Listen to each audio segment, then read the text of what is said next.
नमस्कार साथियों, आज की क्लास में आप सबका स्वागत है। ये क्लास हिंदी से संबंधित सभी परीक्षाओं के लिए है। हम लोग द्विवेदी युग से संबंधित महत्वपूर्ण प्रश्नों पर विस्तृत चर्चा कर रहे थे। पिछली क्लास में हमने 46 प्रश्नों पर चर्चा कर ली थी। आज की क्लास में हम उससे आगे वाले प्रश्नों पर चर्चा करेंगे। तो आइए हम क्लास को शुरू करते हैं। और हमारा आज का पहला प्रश्न है, स्वदेश कुंडल, मृत्युंजय तथा राम रावण विरोध रचनाएं हैं। आपको बताना है कि यह रचनाएं जो है वो किसकी है। आपके पास ऑप्शन है मैथिली शरण गुप्त, महावीर प्रसाद द्विवेदी, राय देवी प्रसाद पौंड या रामचरित उपाध्याय। तो इसका सही उत्तर क्या होगा? बिल्कुल सही। जिन साथियों ने ऑप्शन नंबर सी बताया है उनका उत्तर सही है। ये तीनों रचनाएं किसकी है? राय देवी प्रसाद पौंड की है। अब हम बात करेंगे कि इन तीनों रचनाओं का रचनाकाल क्या है। तो राय देवी प्रसाद पौंड की स्वदेश कुंडल रचना 1910 ईस्वी की है। ठीक है। मृत्युंजय इनकी 1904 ईस्वी की रचना है। राम रावण विरोध इनकी 1906 ईस्वी की रचना है। एक इनकी और प्रसिद्ध रचना है जो बार बार परीक्षा में पूछी जाती है, वह रचना है, कौन सी रचना है? वसंत वियोग। ठीक है। वसंत वियोग राय देवी प्रसाद पौंड की 1912 ईस्वी की रचना है, वह भी बार बार परीक्षा में पूछी जाती है। हमारा अगला प्रश्न है, राय देवी प्रसाद पौंड, आपके पास ऑप्शन है, क्या थे वे? संस्कृत के अच्छे ज्ञाता थे, वेदांत में उनकी विशेष रुचि थी, ब्रजभाषा तथा खड़ी बोली पर उनका समान अधिकार था, या उपरोक्त सभी। तो इसका सही उत्तर क्या होगा? आप जानते हैं कि राय देवी प्रसाद पौंड, जिनका जन्म 1868 ईस्वी में जबलपुर में हुआ था, आपको बताना है कि वह क्या थे। संस्कृत के अच्छे ज्ञाता थे, बिल्कुल सही। वेदांत में उनकी विशेष रुचि थी, ये भी सही है। ब्रज भाषा तथा खड़ी बोली पर उनका समान अधिकार था, ये भी सही है, बिल्कुल सही। तो जिन साथियों ने ऑप्शन नंबर डी बताया है उनका उत्तर सही है। उपरोक्त सभी इसका सही उत्तर होगा। हमारा अगला प्रश्न है, रामचरित चिंतामणि है। आपको बताना है कि रामचरित चिंतामणि क्या है। आपके पास ऑप्शन है, रामचरित उपाध्याय की रचना है, प्रबंध काव्य है, ए और बी दोनों है, या खंड काव्य है। तो इसका सही उत्तर क्या होगा? बिल्कुल सही। जिन साथियों ने ऑप्शन नंबर सी बताया है उनका उत्तर सही है। रामचरित चिंतामणि रामचरित उपाध्याय की रचना है और यह एक प्रबंध काव्य है। हमारा अगला प्रश्न है, त्रिशूल उपनाम से रचना करने वाले कवि है। आपके पास ऑप्शन है, नाथूराम शर्मा शंकर, सियाराम शरण गुप्त, ज्ञा प्रसाद शुक्ल स्नेही या राय देवी प्रसाद पौंड। तो इसका सही उत्तर क्या होगा? त्रिशूल उपनाम से कौन रचनाएं करते थे, बताइए। बिल्कुल सही। जिन साथियों ने ऑप्शन नंबर सी बताया है उनका उत्तर सही है। ज्ञा प्रसाद शुक्ल स्नेही त्रिशूल उपनाम से रचना करते थे। ठीक है। आप जानते हैं कि इन्होंने राष्ट्रीय भावनाओं से संबंधित जितनी भी कविताएं लिखी है वो त्रिशूल उपनाम से लिखी है, और यह स्नेही उपनाम से भी कविताएं करते थे। लेकिन कोमल भावनाओं से संबंधित जो भी इन्होंने कविताएं की है वो उन्होंने स्नेही उपनाम से लिखी है, और राष्ट्रीय भावनाओं से संबंधित जितनी भी इन्होंने कविताएं लिखी है वो त्रिशूल उपनाम से लिखी है। ठीक है। हमारा अगला प्रश्न है, निम्नलिखित में से कौन सा एक द्विवेदी युगीन कवि नहीं है। आपको बताना है कि इनमें से द्विवेदी युगीन कवि कौन नहीं है। आपके पास ऑप्शन है, ज्ञा प्रसाद शुक्ल स्नेही, रामनरेश त्रिपाठी, रामचरित उपाध्याय या श्याम सुंदर दास। तो इसका सही उत्तर क्या होगा? द्विवेदी युगीन कवि कौन नहीं है उसका चयन करना है आपको।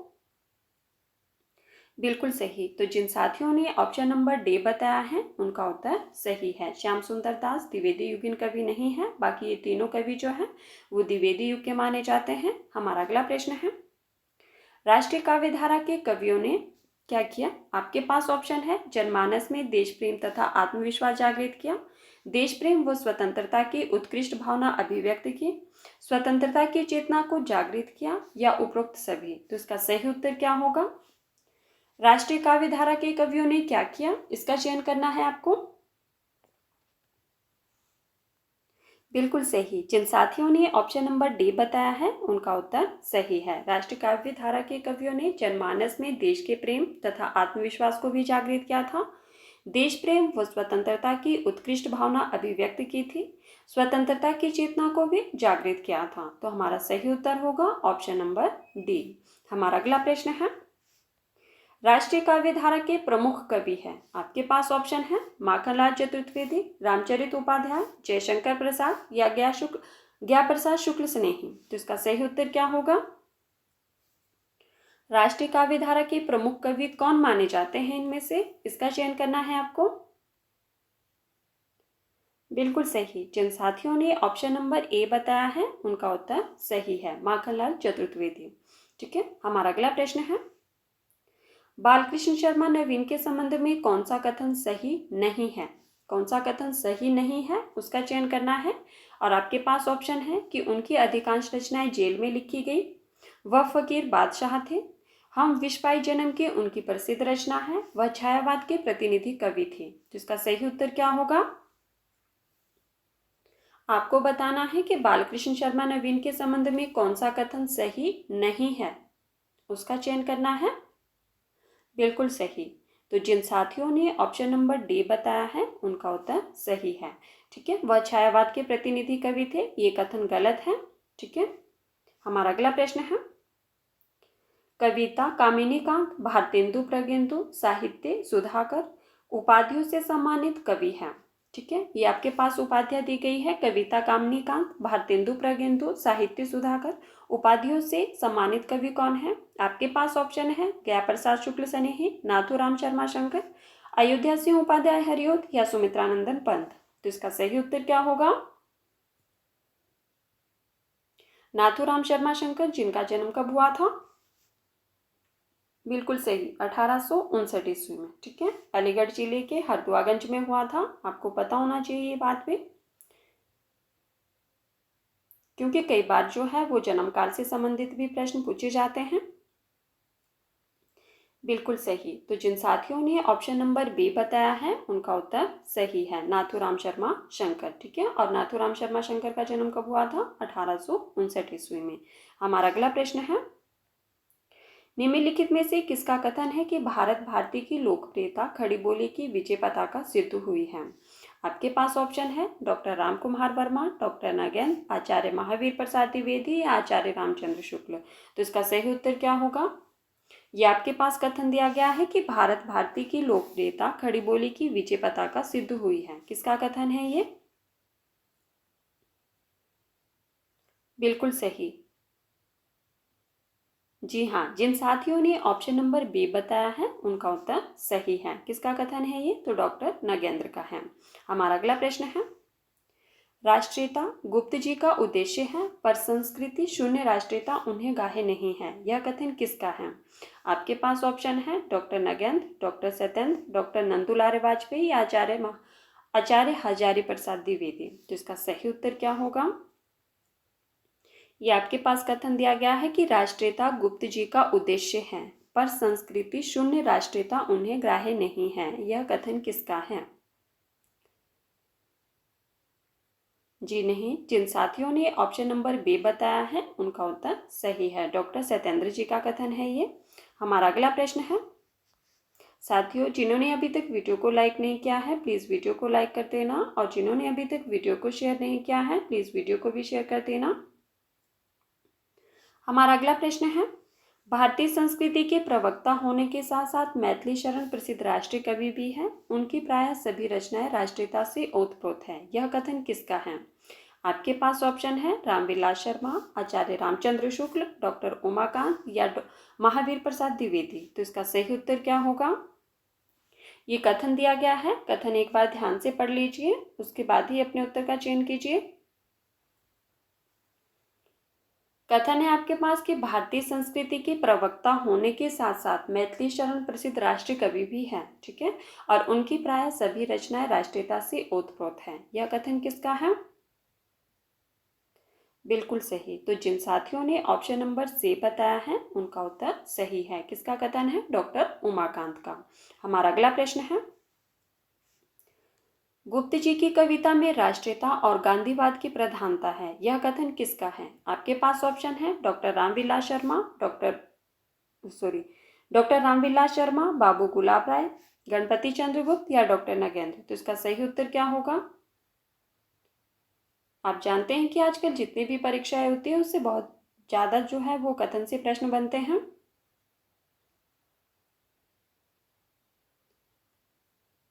जी बिल्कुल सही। तो जिन साथियों ने ऑप्शन नंबर बी बताया है उनका उत्तर सही है। ठीक है, गुप्त जी की कविता में राष्ट्रीयता और गांधीवाद की प्रधानता है, यह कथन जो है वो बाबू गुलाब राय जी का है। हमारा अगला प्रश्न है, खड़ी बोली के पद्य विधान पर द्विवेदी जी का पूरा पूरा असर पड़ा। बहुत से कवियों की भाषा शिथिल और अव्यवस्थित होती थी। द्विवेदी जी के अनुकरण में अन्य लेखक भी शुद्ध भाषा लिखने लगे। यह कथन किसका है? आपके पास ऑप्शन है नंदुलारे वाजपेयी, आचार्य रामचंद्र शुक्ल, मैथिली शरण गुप्त या नामवर सिंह। तो इसका सही उत्तर क्या होगा? यह कथन किसका है?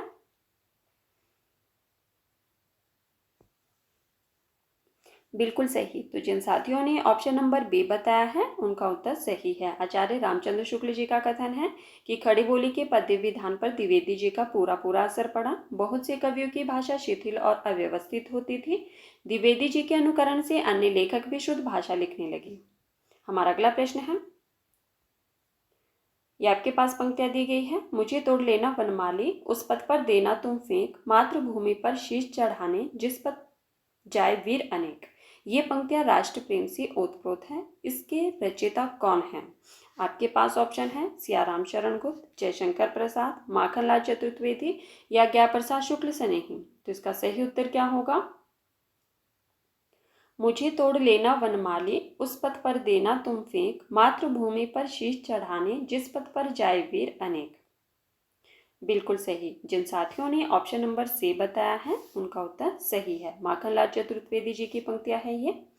हमारा अगला प्रश्न है, वंदना के इन स्वरों में एक स्वर मेरा मिला लो, प्रस्तुत काव्य पंक्तियां किस कवि द्वारा रचित हैं? आपके पास ऑप्शन है बालकृष्ण शर्मा, सोहनलाल द्विवेदी, श्याम नारायण पांडे या रामधारी सिंह दिनकर। तो इसका सही उत्तर क्या होगा? वंदना के इन स्वरों में एक स्वर मेरा मिला लो, किसकी पंक्तियां है ये? 62। इसका सही उत्तर बताइए। प्रश्न नंबर 62। बिल्कुल सही। जिन साथियों ने ऑप्शन नंबर बी बताया है उनका उत्तर सही है। किसकी पंक्तियां है? सोहनलाल द्विवेदी जी की है। हमारा अगला प्रश्न है, ये भी आपके पास पंक्तियां दी गई हैं। पंक्तियां हैं आपके पास कि स्वर्ग की तुलना उचित ही है यहाँ, किंतु सुर सरिता कहाँ, सरयू यहाँ, वह मरो को मात्र पार उतारती, यहीं से जीवितों को तारती। उपरोक्त पंक्तियां किस कवि की हैं? आपके पास ऑप्शन है मैथिली शरण गुप्त, सुमित्रा नंदन पंत, डॉक्टर राम कुमार वर्मा या भारतेंदु हरिश्चंद्र। तो इसका सही उत्तर क्या होगा?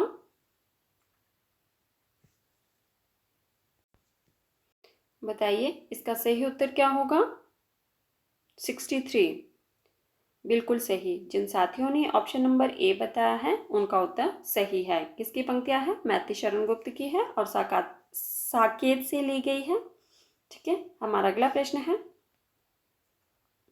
ये पंक्तियां दी गई है आपके पास। लिखो ना करो लेखनी बंद, श्रीधर सम सब कवि स्वच्छंद। प्रस्तुत काव्य पंक्तियां किस कवि की है? आपके पास ऑप्शन है निराला, श्रीधर पाठक, हरिओत या सुभद्रा कुमारी चौहान। तो इसका सही उत्तर क्या होगा? लिखो ना करो लेखनी बंद, श्रीधर सम सब कवि स्वच्छंद।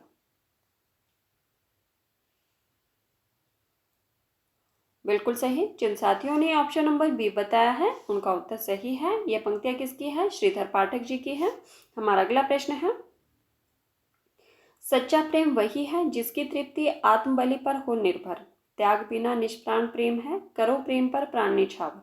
उपरोक्त पंक्तियों का आशय है और आपके पास ऑप्शन है, सच्चे प्रेम के लिए त्याग को महत्वपूर्ण बताया गया है, सच्चा प्रेम आत्म बलिदान की भावना से परिपूर्ण होता है, त्याग के बिना प्रेम निष्प्राण है, प्रेम पर हंसते हंसते प्राण न्यौछावर नहीं करने चाहिए।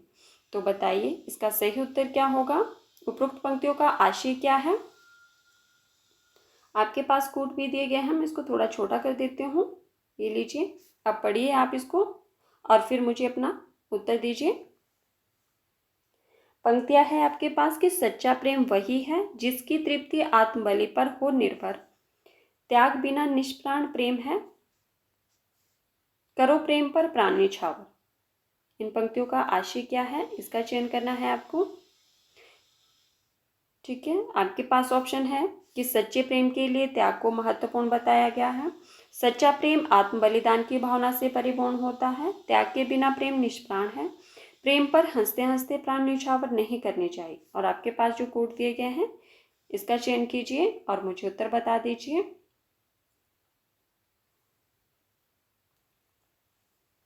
बिल्कुल सही। तो जिन साथियों ने ऑप्शन नंबर ए बताया है उनका उत्तर सही है। ठीक है, देखिए सच्चे प्रेम के लिए त्याग को महत्वपूर्ण बताया गया है, बिल्कुल सही बताया गया है इसमें। ठीक है, मैं इसको थोड़ा सा छोटा करके बताती हूँ आपको, ये लीजिए।